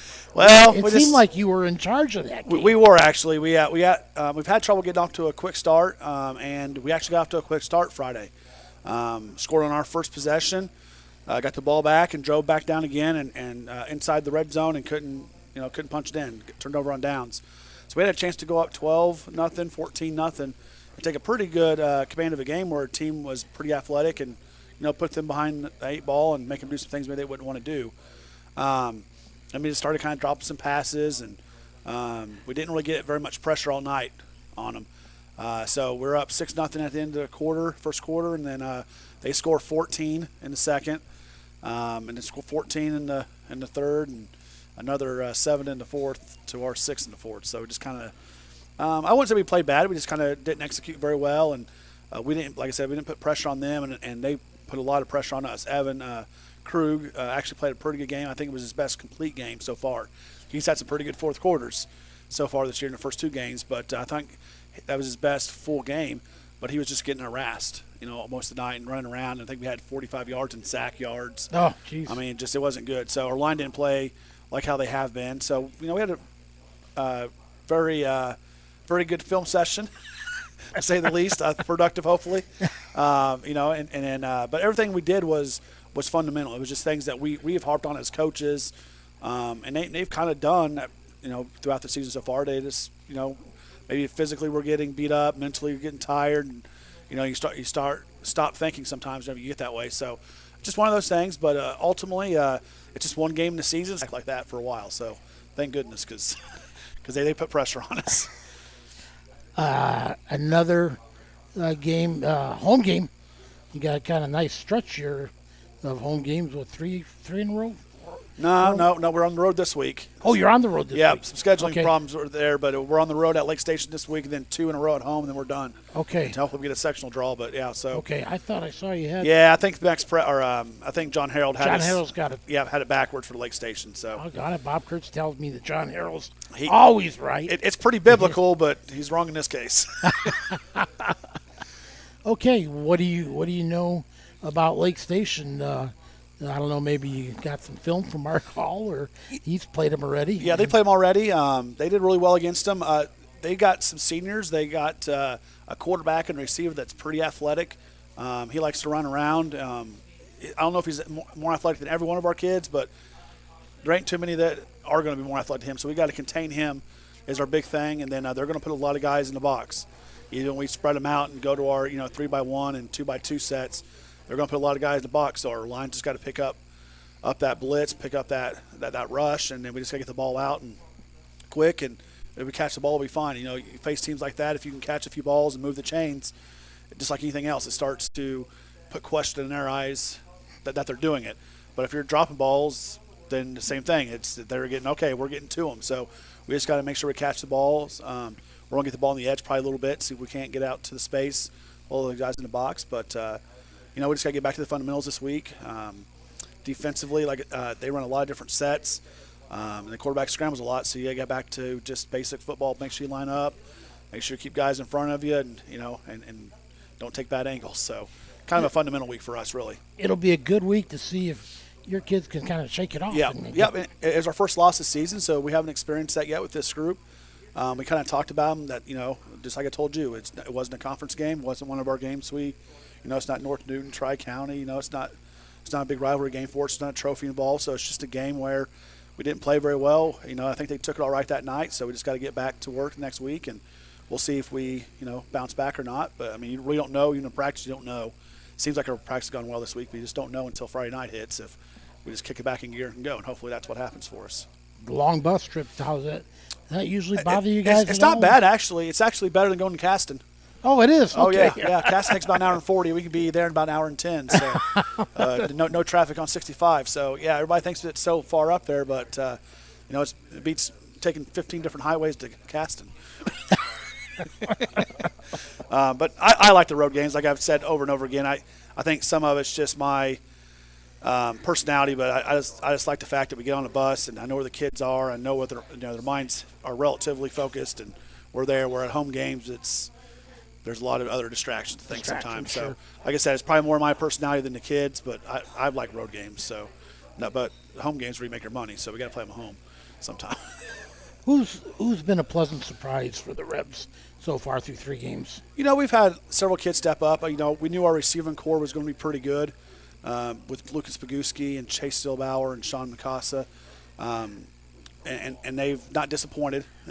We still need to grow a little bit. They've dropped some balls, but overall they've done really well. We know Corbin Cruz is our workhorse, and Luke Patterson's our good. He's our guard in the backfield is how I always describe him. But he's our lead blocker. We knew those 2 seniors were going to be pretty good. Evan Krug, I think, has been one of the big surprises. Not that he couldn't do it, but that he is doing it. And like I said, the first couple games, he's had some really good fourth quarters, but really hasn't played well throughout the whole game. I think he's finally put together a game. So hopefully that can continue. You just got to manage the game and keep things going forward. Our O-line's about where I think it would be. Last game I didn't think it played as well as it could, but as a group, that group was okay. Defense we knew was going to be our strength, so just all around that defense wasn't a surprise as so much as it's just we're still aggressive, we're still able to do some things. So, but I would say Evan's probably the surprise, if you want to say one, just because we weren't sure where he was going to be. Playing a new position, taking over after Caden, that's a big role change, and maybe this took him a few games to kind of catch his own rhythm. But I think he's good enough to play it, good enough to excel at, and he's starting to show he can. This week, again, Traders Point, Lake Station. Is it tough to get up, get the kids excited about games that it's not North Newton, right? Where you got that Target or man, the big rivalry. I think from a coaching standpoint, I think it's easier to grab their attention after a loss. Okay. Because when you're winning some games, like you're, as a coach, we're always going to find something. Our kids are starting to realize that, like, a coach is going to find something to pick on, to improve, to polish. But when you lose, there's nothing like, well, but we still won. No, you did. So those things we're telling you are wrong, we really need to fix. So it's easy to grab their attention. So I don't think it's going to be. We've had some pretty good games with Lake Station over the years. Last year we kind of got ahead of them early and just kind of cruised out to a nice win. But the 2 previous years were barn burners. They were back and forth, high scoring games, and so and a lot of our kids have played in some of those games. So I think they'll be up for Lake Station. Once again we get back on the winning track, and we know we have some games that we should be able to win here in the next few weeks. We just got to go out and play well and execute. What do you think about the Midwest Conference? Boy, it's wide open, ain't it? What's that? It's wide open, ain't it? There, oh boy. I think there's in the conference. I think there's 3 of us with 1 win, 1-0, and 2 of us with they're 0-1. So everybody's played 1. West Central is having a good season, starting off 3-0 and putting up some points. I think we looked at it the other day. They have 141 points they put up this season. We've only put up like 46, 48, something like that. So that's kind of attention grabbing, but it's just wide open still. I think everybody knows that we can all play with pretty much everybody, and you can't misstep. Some of those teams have already lost. You can't misstep again. But if you have and you win out, you're still gonna have a chance. I think going 4-1 is going to be okay to win this conference possibly. It sure made that first game, that win over North Newton. It made it huge. Right now we used to play 3 straight conference games when we first started the Midwest back up, and we've strategically moved those away. But now we're going to finish with basically 3 in a row, take a week off, and then finish up with Frontier. So we kind of backlogged ours now. So hopefully we're all playing well at that point, and maybe catch some breaks later in the season. Where the previous years, we kind of got through the slow starts. Well, you're 0-2, 0-3 in the conference, and not much you can do. So I think Frontier's looked well. They knocked off North White. So right now it's Frontier, us, and West Central. They're at the top. That are on top. Yep. What do you think about the Midwest Conference as far as competition-wise? It's pretty tight right now. Football. Yeah, it's tight. The last few years it's kind of been a runaway. You kind of had the Tri-County and North Newton there at the beginning, and then kind of North stepped in last year in place of Tri-County. It was North Newton and North White, and now I think it's kind of up for grabs. I think there's kind of that new echelon, and I think that we're going to be part of that top part of it, hopefully. But it's just an ultra-competitive conference. That's how it used to be. When I first got in, we had really good teams in it in all sports, and then it kind of took a drop there just with kids graduating and all that. But now we're kind of on the uptick, I think, as far as being competitive. We're still, as a conference, I think we're still struggling to make a name for ourselves again. I think a lot of people don't have a lot of respect for our conference right now. So hopefully, some of our teams starting to do a little better. We can start earning some respect around the area and start to win some games outside of conference and make some noise that way, maybe in sectionals as well.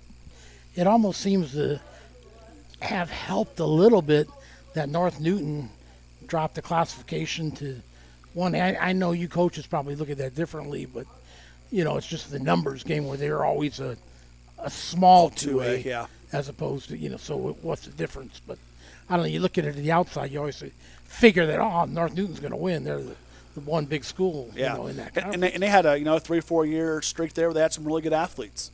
And we knew coming in that was going to be the case, and some people were, kind of making that case. Well, they're the bigger schools, but they really traditionally haven't been the power. I mean, we've beat them several times, and I know the other schools that played them, had beat them. So it's not like they were always at the top. Just right now they had the kids to do it, and so it all equals out. And they've dropped a lot of kids as far as their enrollment. Of course, they're down to 1A now. They've dropped tremendously. So it's all pretty much equal, and it's just going to be small school football where you stay healthy long enough, you're going to win some games, and you could be a really good team. And if you get 1 or 2 crucial injuries, you're not very good. It's just small school football, and that's what makes, I think, 1A pretty unique when it comes to it, as you're always making something up. That's why I always laugh at people want to know, what's your too deep? Well, tell me who's getting injured, and I'll tell you where the next guy goes. Because that one kid gets injured, it might move 3 guys around. And, sure. And that's just on one side of the ball, not talking about defense and special teams. So it's just 1As are a very unique way to coach, and some of the coaches that coach at higher levels, I'm not saying it's easier, but it's different down here. And, right. We sit back here and coach or talk with the coaches, and, we're all pretty honest with each other. We try to help each other out a little bit. We don't give away everything, but here's what I kind of do in that situation, or what'd you do a couple years ago and that happened to you? We're all kind of sympathetic to each other and try to help out. Because we've all been through it. We've all 1A coaches. We've ups and downs. Mark Hall's being the elder statesman in the Midwest Conference, as far as that, as far as West Central for as long as he has. Time flies. I know. I think I'm second in line. I think. Oh man. He's been up and down. I talked with him over the last couple of years, and he kind of got me through a couple things. Like I've been there too.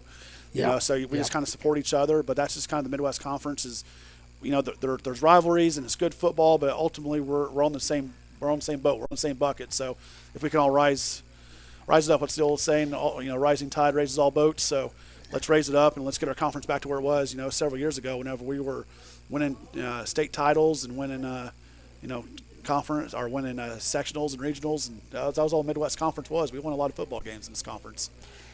Coach, 3 games. Can you give us a quick, would you have expected to be 2-1? Maybe you would have expected to not lost, won them in the order that they've fallen. Or how's it gone through 3 games? Yeah, we sit down in the off season and have all your grand plans, and we looked at going 9-0 and said, well, it's going to be tough. We knew North Newton was going to be down a little bit. So we didn't know what that game was going to be like, but we figured Traders Point would be a one that we might lose if we had to. So going into this, I'm pretty happy with being 2-1. If we would have went 1-2, I probably would be pretty upset.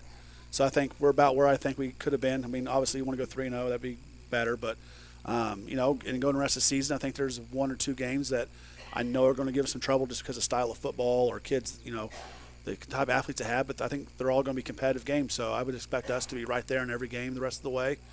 If we're not, then I'm going to be disappointed because I think that's the type of football team we are. Now you get to sectionals, and it's a whole different animal with the blind draw and home and away, and you got a couple teams that are sectional that are pretty good, state contenders, and so that's going to be a challenge. But when you get to that point, you just roll the dice and see what happens. But from week 4 on here, I just think we're going to play in a lot of competitive games. And if our offense shows what they can do, it's going to make life a lot easier. But we got to put up some more points. If we put up 48 points through 3 games, that's just not quite enough.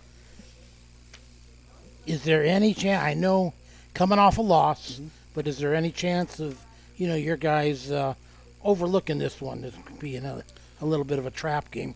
I don't think so. I really don't. And I know what you're alluding to. I don't want to say it either, but we really haven't mentioned them yet. So that's good. Our kids, we haven't talked about them.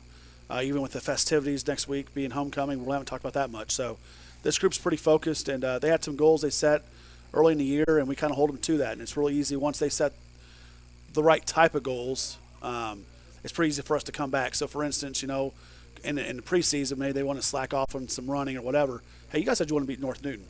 Is this going to get the job done? And kids, they know. Like, no. Okay, well, let's get back to work.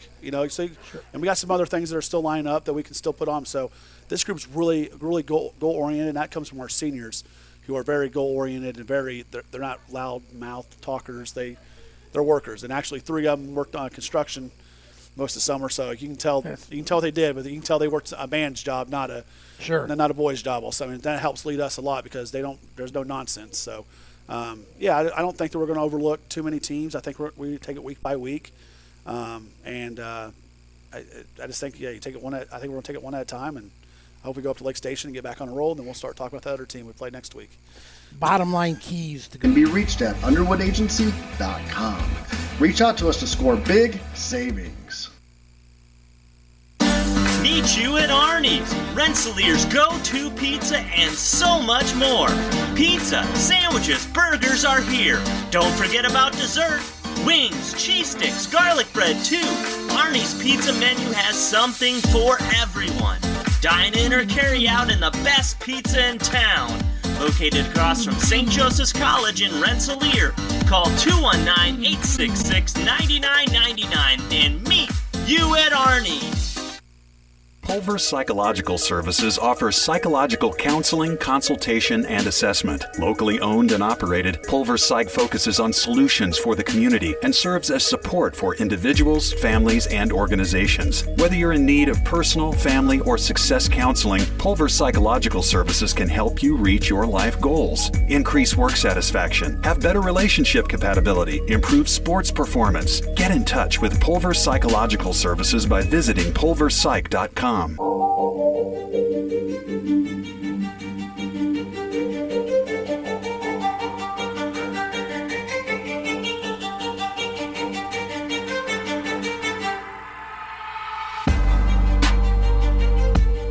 right, that was a quick one here tonight, Robert. It's gone by fast, and we're already into our cleanup hitter role here with Kirk Kennedy of the Kankakee Valley Cougars. And Kirk, another big win, 2 in a row, 2 shutouts in a row here for the Cougars. Big win on the road against South Bend, Washington. And this week we'll have you at North Newton. So that another one you can maybe look forward to stringing them here a little bit before you get into Northwest Crossroads Conference play. Yeah, we had a pretty good effort up at over at South Bend. Obviously, you set your goals, annually, it's for each year, and then within that, you set your goals for each week. And obviously, one of your main defensive goals is a shutout, and we've been fortunate enough to earn 2 of those in a row. And a lot of that has to do with coming up with great game plans and the kids executing the game plans. We had a couple breakdowns defensively. Which led to some big plays by Washington, but our defense stiffened when they had to, and we kept them off the scoreboard. And offense looked a little better, running the football, and our offensive line, starting to gel a little bit. Just fundamentals, lowering the pad level, establishing blocks at the proper angle and the proper positioning on the defender, and finishing the blocks, keeping the leg drive going, and reestablishing the line of scrimmage. Just things that you need to do with a physical running attack, and the more effectively we can run the ball, that's going to set up our play action passing game a lot better, and just have our offense start to gel. But it's still a work in progress, but it's nice to be able to win while we're working and improving. Oh, I bet it's always more fun to improve off of victories. Oh isn't it? yeah, big time. What did work the best? What worked wise? It was a pretty even contest as far as I think you had about 4 touchdowns in the first half and probably almost that many in the second half. So it wasn't like you blitzed them all at once or anything. But what were the keys to winning that one? Well, I think Washington had a big advantage in speed and athleticism, and we had to contain them and keep them in front of us, and for the most part we did. But for us, another big key was just being consistent, being solid. Not trying to do things that we weren't capable of doing. Not try to create it. Make the game into a track meet. And just stay within ourselves and stay within our game plan and believe in it. We had some long drives. It was 21-0 late in the first half, and we had a couple timeouts left. We were able to pin them deep and use our timeouts to save some time on the clock. And we right before the end of the first half, we returned a punt for touchdown, which made it 28-0 at the half. Which all that 28-0. I mean, it's only 7 more points, but 28-0 just seems like so much more than 21-0. Sure. Plus all the momentum you capture heading into the half. That's huge. So yeah. So we go into the locker room pretty confident, and obviously, we like to think about, and this is a main point we talk about at the halftime usually is heading into a game. We see them on film, we know about their schemes, but throughout the first half you get a lot smarter because you know how the lines are going to play. You know how you match up physically. You can judge the speed. More accurately, and just things like that. So we're a half smarter at halftime. So you make those adjustments. Come out the second half and finish the ball game. And for the most part, we were able to do that. Got our young kids in, late, and they were able to score a touchdown later in the game. That's got to be big for their psyche. Yeah, you'd like to think that if you got your varsity guys out there with the score like that, you'd pull off a little bit, and we did, but when the young kids get out there, it's not like we were throwing the ball all over the yard. They were still running it, but it's nice to let the young guys get a touchdown on a Friday night. How much do they just are itching to get in there on the sidelines? Well, they are. You got some football players, and you got a few guys on the team that are quite happy, especially on a Friday night being a spectator. But it's always a good program win, I think, when you can get everybody in and get everybody some Friday Night Light experience and just feel good about being on the team and contributing to the overall victory. The opener this year, 19-0, I believe it was against us. Yes. Not go as good as these last 2 weeks. What have you seen the biggest improvements in the last 2 weeks of play since that loss to Rensselaer? Well, I think we're establishing in the Rensselaer game. It just never seemed like we established ourselves. We were always playing, from behind, playing catch up. Rensselaer was more or less they had the momentum and they were establishing, the way the game was going to go, and we were just playing catch up and never quite got there. So it was, especially in the second half, I think Rensselaer cranked it up a little bit and we didn't. But weeks 2 and 3. I think we learned a valuable lesson from week 1, and looking for that fast start and just establishing our momentum and taking the game in the course we wanted it to take it in, and not only establishing it but also finishing it as well. So once you get on top, it's kind of like the old saying, you put your boot on your throat and don't let it up, and because sometimes you get a lead, you have a tendency to let up because you think, this is easy, and then all of a sudden, other team gets a spark, and then you're in a dogfight. So, right. That's the last thing you want, isn't it? Right. And Washington, they got a little because we gave up a kick return in the second half. They, like I said, they got a lot of speed. Well, we kicked it into the corner like we always do, and they brought it back around to the other side, and we got pinned in, and they returned the ball out to I think their own 40, which cross midfield, and they got a little excited, and that was the biggest threat to our shutout. Really was that series in the third quarter, but our defense again stiffened, and we held on to the shutout. But they did get get Brad turned the screws on them a little bit. Yeah. Then to get excited a little bit, and good for them, to be really down and out like that, yet find some fire and get back into it competitively. So, we had to answer to that, which is good, because, if you sleepwalk through a game, you're not learning anything. So, we had to deal with some, losing some momentum in the second half and having to recapture it. So, hopefully we learned a lesson from that. I know you guys really went to the run in that opener against Rensselaer. Hadn't followed you that close as far as have you passed the ball very much this year yet, or is the pass going to be a big part of KV's offense, or where's that stand? I think our offense is evolving. We certainly have the talent and the ability to throw the ball, and we have thrown it more, weeks 2 and 3. I think for us, you always hear the word balance, offensive balance.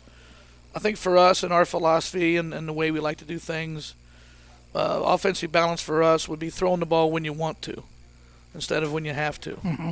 And, we're still working hard because, our offense, if you look at it top to bottom, it's vital for us to be able to establish the run. And if we can establish the run and count on our running game, we can, that sets up our, like I said before, sets up our passing game, and that'll open up, a lot more pages of the playbook. But by the same token, we're going to go into any Friday night with a game plan based on plays that we've executed in practice. We're not going to, hope or wish or dream that we can do things that we haven't shown that we can do in practice. And then we've told the kids that our offensive play calling is limited by what we've shown that we can execute consistently. Sure. Mm-hmm. Who are the key members in that backfield as far as running the ball? Give us the starting backfield and, how they've done through 3 games. Well, we've got our quarterback is a sophomore, which long term is a good thing. Diego Arroyo, he's coming along, as a sophomore. Again, you step into a huddle full of upperclassmen, and that might be a little intimidating, but we rely on him to be a decision maker for us, to distribute the ball, to call audibles at the line of scrimmage, which takes some moxie, especially for a sophomore. Yeah. And we are blessed with a very capable number 2 quarterback, and they're still, I think, neck and neck as far as in the quarterback race. Yeah. Here we are heading into week 4, and we've got 2 quarterbacks we believe in. Andrew Parker, senior. Diego gets most of the reps at quarterback, but Andrew is a very capable, if you can even say number 2, I'd call him 1A, 1 and 1A.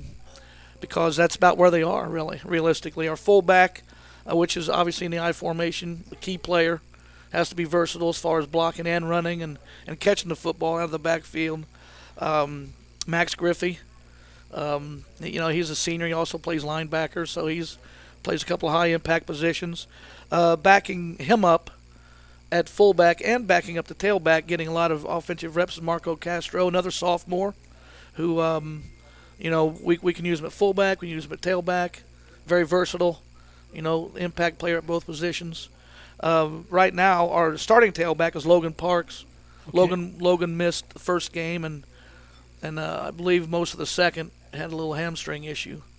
But, between those 3 guys, also Max Lustig, another senior. Is Parks back 100% now? Or we think so. We think he looked good in practice this week. So, those guys. I remember that name from last year. Yeah, he played a lot last year. Had an injury, but played a lot last year. So, that's pretty much our, the straw that stirs the drink, so to speak, in the backfield. How about some other key guys on offense? Do you have any key receivers, or who's the stalwart up on the line that, keeps the guys all? Well, right now, you talk about distributing the football. Right now, we've got, I don't know if we have really a leading receiver. We got a lot of receivers that are contributing. Another sophomore, Adrian Hutchman, number 21. He's a fast guy. Good hands. He's got a couple catches for us. Loudon Fugit caught a touchdown pass up at South Bend last Friday. He's a senior. Eli Deerdorf, defensive end. Some are defensive tackle, but you got your linemen going both ways in a lot of cases. So that's good in some ways and bad in others. But sure. we work our kids hard as does everybody, and going both ways. I think people make more of it than it is, because really, if you only go one way, which that's how they do it in college and pros, but high school you're only playing half the game. If you only go one way, so going both ways is, if you're a football player, I think that's what you want to do. This week, North Newton. Give us a little preview of this week. It's a game where we're outsiders. I know coaches look at every game as being let's face it. You guys are, if there were the numbers, you guys would be 50-point favorites. So what, going into a game like that, what do you tell your team to keep their concentration, to accomplish what you want to do, and have no hiccups at North Newton this week? Well, I think if you look at it from that perspective, you're looking externally, and we like to think internally as far as what can we control and what can we do. Sure. Versus, does the star running back from the other team have a injury? Is it raining? Is the bus late? Yeah. A bunch of stuff that you have no control over. Let's focus on our preparation, our attitude, our mindset as we head into the game Friday night. First and foremost, you got to take a look at respect. Respect the game, respect your opponent, respect yourself as far as, again, your preparation. But it's all about not only getting better for this week for North Newton, but getting better for the rest of our season. Because you're either down the road. Yeah. Is that we start conference play next week, so you either get better, or get worse. You never stay the same. So we're North Newton. I have a lot of respect for their situation and the fact that there's so few of them on the team. Yet they're small in numbers. Yet you got to respect the size of their heart for just sticking it out and the perseverance that they have. And they've got some capable football players on that team, and we have to prepare for their best. Because if you're on a football field and you're not giving your best, that's when bad things happen. Could be on the scoreboard, could be physically with injuries, what have you. So, this is just like any other week. The true opponent, really, if you take a look at it, step back and take a look at it, every week the true opponent is yourself. Your attitude, your mindset, the attitude you take out to practice with you. Your willingness to lay it on the line and just work. And not only that, but have a positive influence and a positive effect on those around you. That's what the great teams do. They're their own opponent every week, and how they matching up and measuring up against themselves. And if you put the best product that you can on the field every Friday night, the opponent really doesn't matter, because you're going to be more consistent, and you're going to bring it every week, and that's what championship programs do.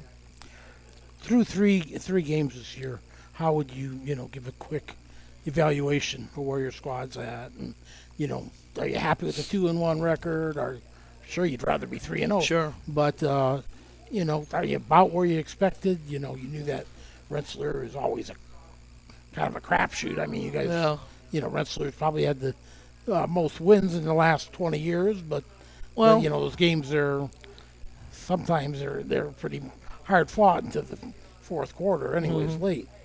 Well, you look at your schedule heading into a season, and obviously you don't want to surrender or give up any games. You want to say, hey, we're going to be 9-0 heading into the playoffs, and that's a realistic goal for some, and some it isn't. What our goals are. The scoreboard's really irrelevant. We want to be playing our best football week in and week out. And if you look at our season right now, we had our first turnover last week up at South Bend. Wow. So we haven't been turning the ball over. That's fantastic. Except for that one time. And that was a fundamental issue. It's something that we did wrong versus what the opponent did to us. So we can get that corrected, obviously. We can fix that. We don't have – that's not a terminal issue. That's something we can fix. So we had our first turnover last week. We haven't really been committing a lot of penalties. We haven't really been making a lot of those mistakes that'll just get you beat. So overall, we're not doing too bad. Obviously, you look at your potential and where you could be versus where you are. And, never satisfied. Maybe encouraged or happy with the progress, but never, because when you're satisfied, that can lead to complacency. And you don't want to do that. So, we're just going to keep striving. And you think about it, an athlete is never satisfied, and they're always going to keep striving. You win something, or you come in first, or whatever. Your sport, earn a championship, whatever. It's okay. What's next? So you're always going to keep climbing that ladder. Sure. And that's hopefully our kids are hungry enough to adapt that attitude and that philosophy. But that's what we're preaching, is just to keep working, keep firing, and I don't know if you ever get there, really, because like I said, you're never satisfied. Right. It's the struggle, the continued fight, the continued effort, week in and week out. How about for you personally, Coach? How tough is it been, or how tough, you've done this, this is, what is this, your third job, or third head coaching slot? Fourth or fifth, I think. Oh, is it? All right. Yeah. How tough is it that first year of coming into a new program and getting on the same page with your kids? I know, it's not your staff, because you're with longtime Coach Brad Stewart, so that's a really big plus in your favor to be with him at least. But just getting, as opposed to maybe years 2, 3, 4 down the road, will get a lot easier for you. You're just more familiar with the facilities, everything. Mm-hmm. Everything's kind of like new again, right? Sure. I mean, you bring up a lot of valid points. The one thing that we talked about this the other day. We're still getting to know each other. I'm old school, and a lot of things that I do, or I don't like to say I'm uncomfortable with that, but a lot of the ways, that we organize our program and things that we do within our program might be a little, I don't know, make people uncomfortable nowadays, or little, I'm not going to say unique, but just different from modern, more modern coaching styles. And but it's we're here to, at least early on, create those relationships and maintain those relationships and improve upon them. But with any with any relationship is communication and trust, and we have to learn how to trust each other and get to know each other better, and just because there's time where I'm, because what they're used to, the way things were done in the past. Sure. And I'm not here to run down how things were done in the past. It's just different. Right. Not better, not worse, just different. And that takes some getting used to on our part and their part. So exactly. We just have to give that an honest opportunity, and sometimes, a solution to a problem we might have will be totally different maybe than it was in the past, and might be foreign to the kids. Why are we hammering the ball off tackle all the time? Why aren't we doing this? Why aren't we doing that? And that's legitimate questions, but philosophically, that's what we're going to do, and we're going to work hard to where we can do that. So, and I think that in the long run, when we get the buy-in that we need, we'll be better as a result. Obviously, we've got 15 seniors now, and our plan is, we don't have a 2-year plan, 3-year plan, plan to win down the road. We got a plan to win now, because how do you look 40 kids in the eye and say, hey, you're just cannon fodder for the plans we have for this program down the road. We want to win now, and we're going to give our best effort to win now. And sometimes there's a lot of passion involved in that. Sometimes it can get a little ugly, but it's all about creating those relationships. And I've got a lot of respect for our kids that the ones, KV's a 4A school with an enrollment of around 1,100. And we've got 40 guys on the team, so there must be something about those 40 guys, that keeps them going, coming back every day. And like we told them one time back in the summer, we might treat you like dogs, but you're our dogs. Kind of like your little brother. Sure. you might pick on your little brother, but nobody else better. That's right. That kind of thing. Yeah. But it's not negative in any way. It's not adversarial in any way. It's just that we want what's best for them. They work hard, and we want to get them some rewards for that work. Sure. We want to close that gap between our potential and our reality, and we want them leaving that field, first of all, healthy, and second of all, with smiles on their face. And the only way to do that, in my opinion, is to win. With all that said, you talk about the buy-in. How important is the buy-in compared to Friday night lights under the lights, compared to all the rest of the time? Weight room, Saturday mornings, looking at film. What's is it? Are they equal importance or, you know? Well, I think it's the most important because that buy-in directly influences attitude, and attitude is, you know, that's the first thing we started thinking about talking about from day one was attitude. Because attitude, if you think about it, determines everything you do. You know, attitude, I think, is the operative term behind the word culture that you hear a lot. Culture being how you think and what you believe. You know, the way you go about doing things. That's your culture, and that's driven by attitude. So, of everything that we do, attitude and buy-in is probably the most important because, you know, we have to be a very efficient machine, and if we can't get out of our own way, like if there's negative thoughts, say in the home or in the kids, if there's negative thoughts, I mean, that right there will keep us from achieving ultimately our goals. So we have to get out of our own way and give ourselves an honest opportunity to be successful. And that starts with buy-in and attitude. How much can you honestly tell me that you're looking at Munster this week already with this game against North Newton facing you, with the understanding that North Newton just had to cancel a contest, and you know they're strapped, you know, terribly this year, and all that stuff, and you know Munster's got to be, you know, that's a huge conference game. Sure. Boom, a week away, and you know, a lot's riding on that one. So I don't know if you game plan with Munster in the back of your mind, or I don't even know what my question is here. Well, I think to answer your question is the next team on our schedule is North Newton, and we've prepared this week for North Newton just like we would anybody else, for reasons I've already mentioned. You know, respect for the opponent, respect for the game, keeping our own house in order, you know, and doing the kind of things that we knew we need to do to win.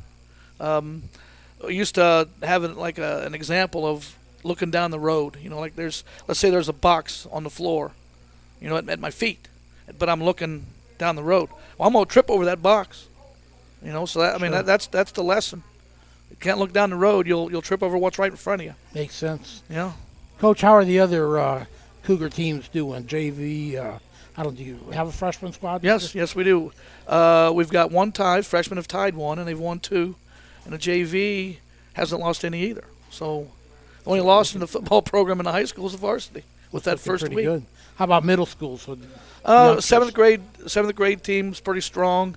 8th grade team they've got some good players, but the numbers are low. So, you know, that's a class that we're going to have to absorb and get the most out of down the road. But they're working hard, just like all the other kids are. And it's just right now it's just a numbers game that they're fighting. But there's some good kids, some good attitudes there, and we'll have them up with us next year, and we're looking forward to that. Coach, looking forward to seeing you guys on Friday night over at North Newton, and following you here closely as the season goes along. First game on grass. That's right. Is it really? Yeah. Boy, that'll be interesting. Who'd ever thought you'd say that? Yeah. Does that make a difference? I think so. I think so. Will you practice? We've got a grass practice field and obviously our stadium. So are you practicing on it? We have, yes. Yeah, this week. I think even though you wear the same shoes, you know, from grass to the way the turf is now, I think it makes a difference. That's kind of hard to fathom. High school football, week 4, and that's your first week on grass. Yeah. It tells you how much things have changed. Oh boy. All right. Good luck, Coach. Thank you. Thank you very much. Well, thanks for having us on. Oh, we appreciate you guys so much. I wish you'd know how much. Well, you know, if I can't speak for all the coaches, but it's just looking forward to it. Thank you very much. Well, thank you, Coach Kirk Kennedy of the Kankakee Valley Cougars. We'll come back one more time out and come back and wrap it up from Arnie's. Stay with us on 3KGthecage.com. In agriculture, preparation is important. Dedication is you deciding what to plant and then asking what it will take for a good crop. How much work will it take to produce the final crop? In sports, preparation is vital in becoming the best you can be. Dedication is a will of achievements for a winning desire. Corbett Farms encourages everyone to do their best by having a winning spirit, attitude, and achievement. Your positivity will make a difference. Corbett Farms is proud to sponsor high school sports. Indiana Farm Bureau insurance agent Joe Goodman has been serving the Jasper County and surrounding area since 2009. Being involved in the area, Joe Goodman has kept his interest in making sure he provides the best insurance for his clients. Whether you need life, car, home, business, farm and crops, or even renter's insurance, Agent Joe Goodman will keep searching for the best policy for your valued investments. Call Indiana Farm Bureau Insurance Agent Joe Goodman at 219-866-4694 or stop in at 2570 North McKinley Avenue in Rensselaer. After a hard day's work or play, it's time for some relaxation, and there's no better place than Unwind on Front Street in Rensselaer. For massage therapy, facials, spray tanning, yoga classes, and wellness, stop by Unwind. They also offer student athletes 30-minute massages for $25. Alina would like to thank Unwind's loyal customers for their patronage since 2016. To make an appointment, call Unwind at 219-869-0290.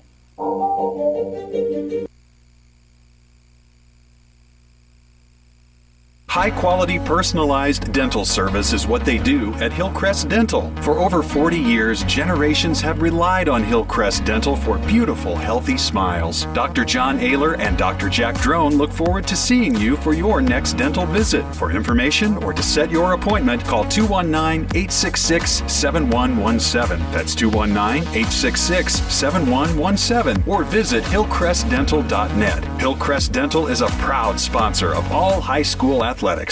Pulver Psychological Services offers psychological counseling, consultation, and assessment. Locally owned and operated, Pulver Psych focuses on solutions for the community and serves as support for individuals, families, and organizations. Whether you're in need of personal, family, or success counseling, Pulver Psychological Services can help you reach your life goals, increase work satisfaction, have better relationship compatibility, improve sports performance. Get in touch with Pulver Psychological Services by visiting pulverpsych.com. Working with our customers has been Kentland Bank's trademark for 87 years. We're dedicated to making your visit a lasting one, and helping you achieve your goals is our #1 priority. With 5 locations, Kentland Bank offers all loans needed for today's businesses and families, including car loans, mortgages, agriculture, and commercial loans. We're here to make your busy life less hectic by offering online and mobile banking, bill pay, and P2P payments. Member FDIC and equal housing lender.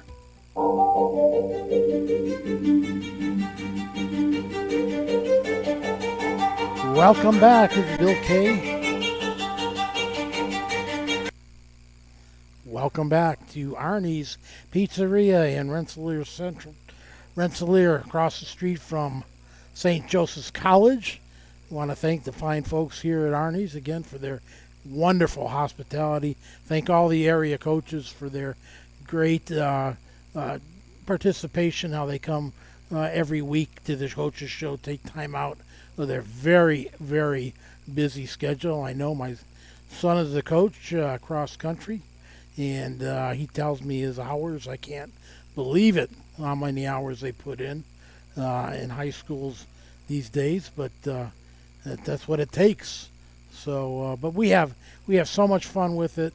I want to thank you for joining us, being here along to watch us and listen to what we have to say. The coaches give great insight, and it's a lot of fun. Come on out and join us here every Wednesday. Beth is the manager here at Arnie's, is so open and welcome to anything and anything that we do here. We want to really get this place starting to pack it up on a Wednesday night.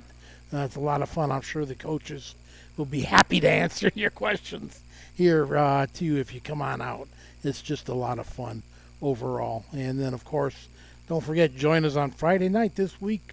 We'll be at North Newton, where it'll be Kankakee Valley Cougars looking for their 3rd straight victory on the road, and it'll be North Newton looking to get well as they come back from a week off. A week they had to cancel out against North Judson, lost a game off their schedule last week, but hopefully back back strong and with plenty of numbers to have a good contest against KV. That's an old rivalry game for sure. So we'll look forward to that one Friday night. But again, if you're missing the boss tonight, Bob Kurtz, he's been behind the switchboard back there. We got to say get well to our good buddy Scotty Miller, who normally is our ace technician here on Wednesday nights. But Scotty is a little under the weather here this week. Faced some medical things coming on, so he's on the mend right now. We talked to Scotty here earlier today, let us know some of the things we were doing right and wrong, and hopefully we won't miss another week with him. We missed him big time. So get well, Scotty, and Bob Kurtz will be back with you here on normal interview procedures next week. We miss his questions as well. So for the coaches, for my partners, Bob Kurtz, this is Bill Kay saying good night, everybody. The proceeding was a presentation of 3KG Community Broadcasting.